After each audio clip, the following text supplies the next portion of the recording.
Hi, this is Anya. I'm a harm reduction worker with the AIDS Network in Brantford, Brant County, and this is a brief presentation on the intersection of the violence against women and harm reduction sectors. The purpose is to provide a better understanding of the link between violence against women and substance use, as well as understand service options for people who are using substances, and have a better understanding of harm reduction. Sexual abuse and physical abuse, which are experienced more often by girls than boys, are strongly related to problems with substance use. Girls who have been sexually abused are more likely to use, misuse substances, and to use them earlier, more often, and in greater quantities. So we do know that victims of gender-based violence are more likely to be using or misusing substances. Illicit substance use and other self-harming behaviors are often directly linked to experiences of trauma, violence, and abuse.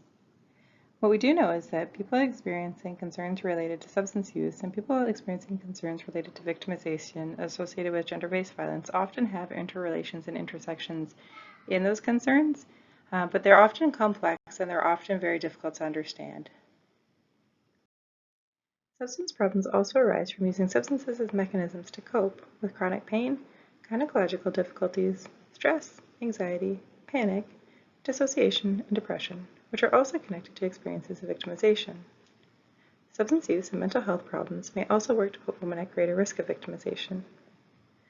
There's a complex and interrelated intersection between substance use and victimization from gender-based violence. However, there's not a directive arrow to say what's causing what, or if the two are even related at all.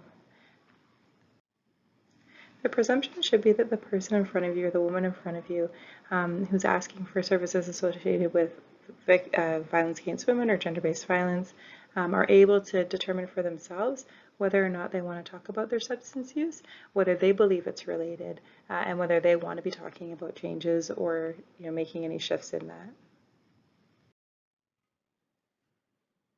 One of the things we do want to know, though, is that central to action on substance use by girls and women is addressing the misinformation and discrimination directed at girls and women with substance use problems.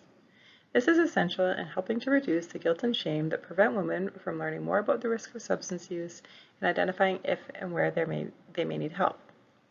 So when you're working with somebody, a lot of the time women won't report their substance use, or they're afraid to, for fear that they're going to be told they need to quit, stop, for fear that they'll be reported to the Children's Aid Society, or for fear of judgment and stigma associated with substance use.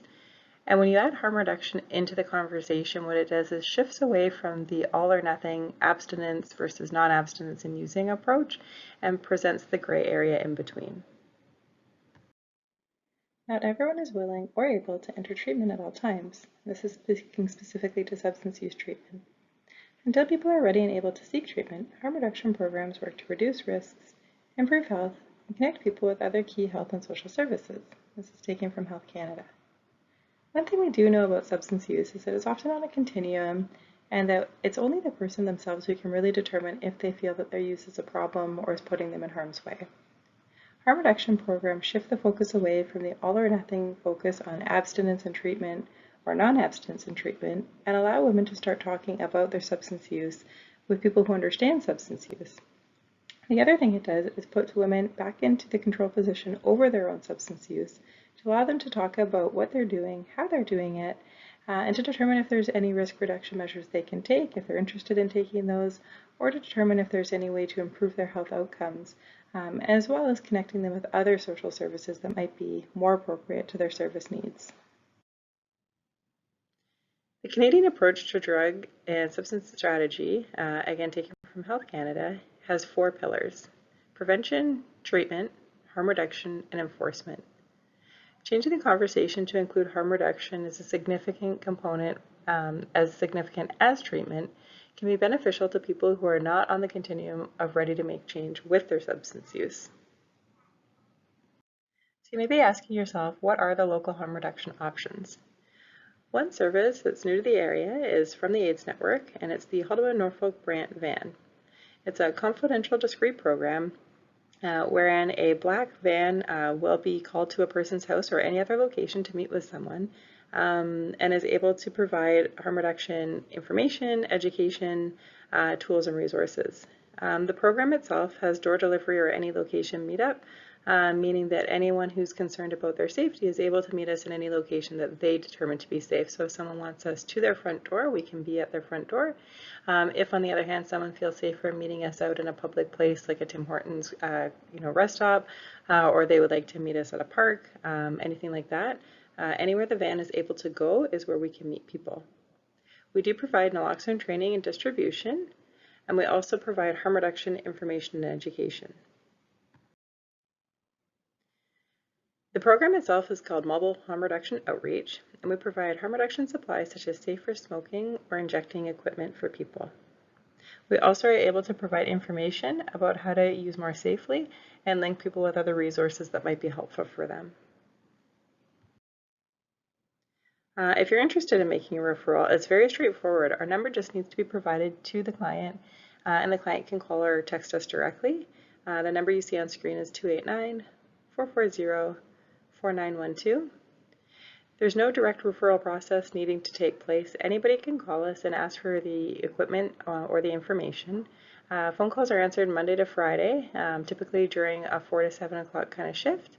And from there, people are able to chat with us directly or text with us directly and get information about the program, and also arrange for us to meet with them to provide them with the materials they're looking for. If you have any questions about the VAN program itself, harm reduction, or interested in learning more, please reach out to one of our team members. There are 4 team members in your area. Ali Torrance can be reached at hrbrandt@aidsnetwork.ca. Anya Gross, myself, can be reached at hrbranford@aidsnetwork.ca. Michael Shabib is hrhaldeman-norfolk@aidsnetwork.ca. And Randy Roberts is hrpierhNB@aidsnetwork.ca. If you have any questions, concerns, general inquiries, or would just like to chat with one of us, please do reach out via email and we can answer any questions that you might have. Thank you.